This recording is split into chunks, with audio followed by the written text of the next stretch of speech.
Question number 1. Are there any cautions when using a reduction jig? Any cautions when using a reduction jig? Yeah, so there's actually a lot of them. If you're not using heated composite, you usually do not want to adjust margin areas. Okay, so one important tip, and I know that I didn't necessarily cover this during the webinar, you don't usually use a reduction jig to modify margins. Usually you're going to deal with like crown internal areas. Margin's not something you want to mess with, but because I do with heated composite with the biometric approach, excellent isolation, and it was way above the gingival margin, I felt that I could still make a good result because composite was my cement. So when you're doing this, the cautions are don't do marginal changes if you're using a standard cement. I wouldn't want to have cement filling a big gap. I want to have a good marginal integrity, but because it's composite in that area, I'm not worried about it.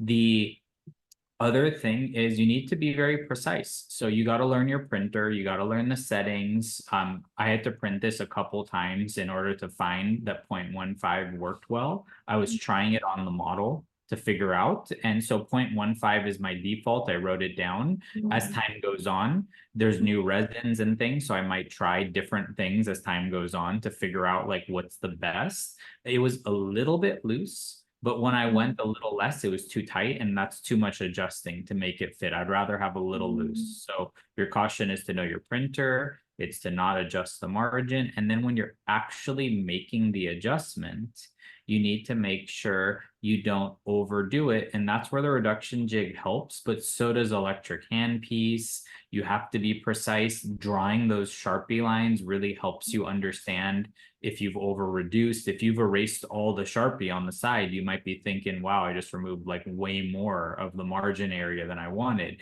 So generally, it's a good strategy to have references like the Sharpie and pencil to do. So those are the cautions I can think of. I would always also suggest trying it on your model first to make sure that it's not too excessive. If you reduce too much and you're already deep, you have to worry about pulp exposure. But just all in all, it has a lot of potential as long as you think it through. Okay, thank you for sharing your tips. Of course. Okay, question number 2. Are there any cautions when printing reduction jig? Yeah, so when you're printing, first thing is you want to make sure you know your settings, like I mentioned before. So when you don't know, what you want to do is I don't know if you were following when we were doing this, but it's not that hard to make 2 or 3. You can clone them and do a few different offsets so that you can figure out what works well. You can actually like go back and do an offset of, you can do 3 duplicates and then change the offset and do one of them, call it 0.1, 0.2, 0.3. You can try these things to narrow it down, and that's essentially what I had to do originally. So one caution is that. Another caution when you print, of course, no supports on the internal surface. You don't want to affect anything with your fit. So you're going to want to put your supports on the outside. That's fine. You can finish and smoothen that, no problem. So you just don't want to have any of it being inside and risking your fit. If you don't have a good fit, this whole thing could be very frustrating.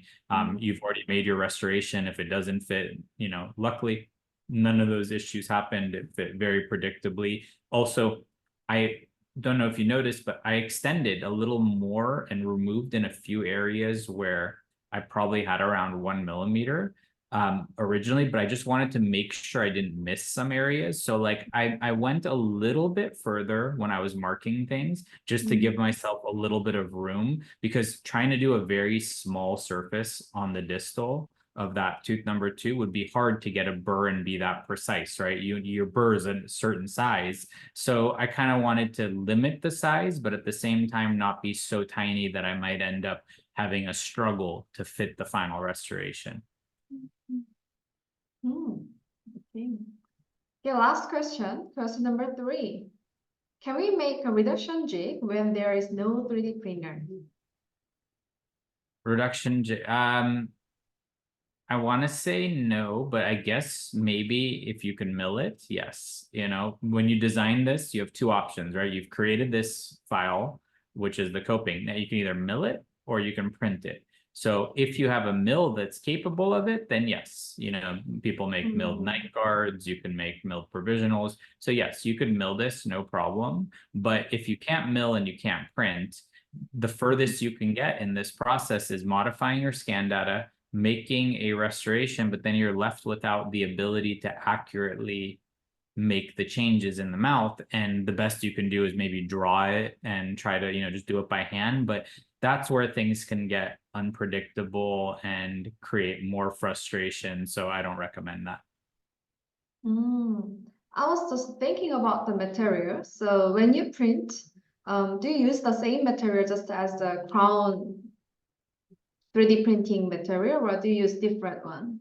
I use different. So I did this one using dye and model natural 2. So just the same resin as the models that I print. It's cheaper. It is precise enough. You know, I was thinking like, you know, similar to what you know, you want it to be precise, but they're all, when you're printing these days, everything's pretty precise if you have a good printer.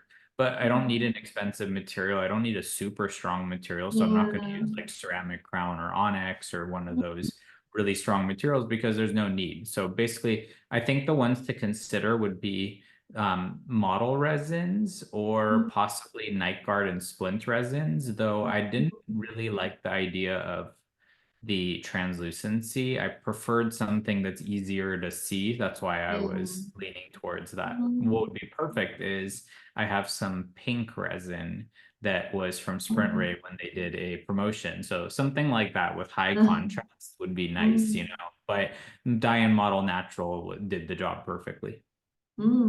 Okay. Okay, that's all about it for today. So you'll be able to watch this webinar on our YouTube channel and Medit Academy once it's completed. Thank you for being here, Doctor. My pleasure. Thank you. Bye. Bye-bye. See you later.